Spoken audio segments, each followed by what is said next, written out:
So going to the Olympic Games has always been a dream of mine from as young as I can remember. As long as I've been in sports, not even competitive sport.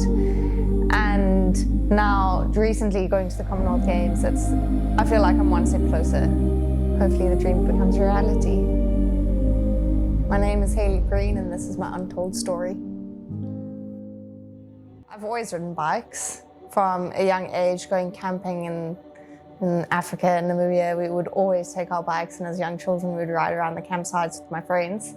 But then more competitively, as like an off-season from running, I would ride the Argus, back then, now the Cape Town Cycle Tour, with my dad in tandem. I mean, he would always joke about how I wasn't doing any work in the back of the tandem and he was having to do it all. But I mean, we managed to get fairly quick times for not doing any training.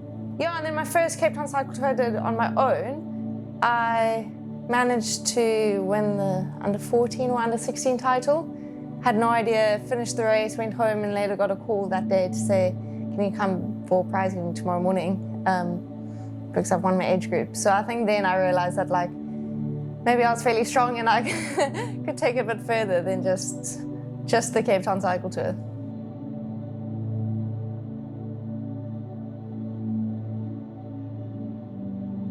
My history with competitive sport is more than just cycling. I've always been a horse rider and a trail runner or cross-country runner. Horse riding, as long as I can remember, from a very, very young age, and always competed, is probably the most leveling sport you can do, because there are two of you that need to come together as one to like achieve a result, and you've got to, both of you have to be on form, and anything can happen, and then, I mean, you can go from first to last so easily. And then my cross-country running, I think that taught me discipline and like just taught me how to train, because I started training properly for cross-country from a young age, and my dad was essentially my coach with a group of us. And we'd do proper training every day, discipline training, speed work, hills, when we never wanted to, when the weather was bad. And I've kind of just taken that across to my cycling.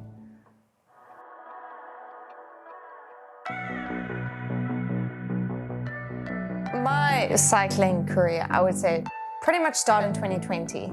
So I raced the Herald Cycle Tour, and that was the first race I actually won. From that, I was selected for African Champs, which for me was very, very exciting. It is always exciting to be selected to represent your country. But then we went into lockdown, so that was the end of it. So then 2021 came, and I think my team believed in me. I knew I could do it, but I still don't think I believed it. Even when I crossed the line first, I didn't believe it.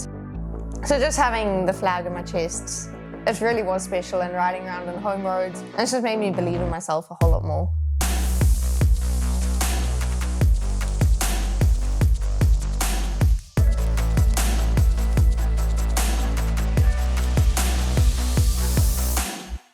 Got a message from Marie Rabi to ask if I'd like to race the Cape Epic. I thought I was a bit young, but she said it's part of Team Land Rover. I couldn't turn down the opportunity, so I said yes.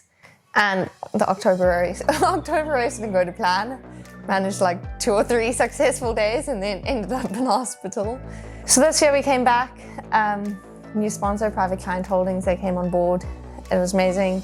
I think I was most nervous for that last stage out of any of the stages, just because I wanted to get to that finish line. So Commonwealth Games and just cycling in general has taken me to places where I've met people I never thought I would meet. I got to meet Cavendish at the Commonwealth Games. Got to have a conversation with him about a race I had just done in the Isle of Man, because he's from the Isle of Man and he started our race and he supported us en route. And also just memories from last at World Champs. I mean, I was riding next to Anna van Bregen when it was her last race and everyone was supporting her.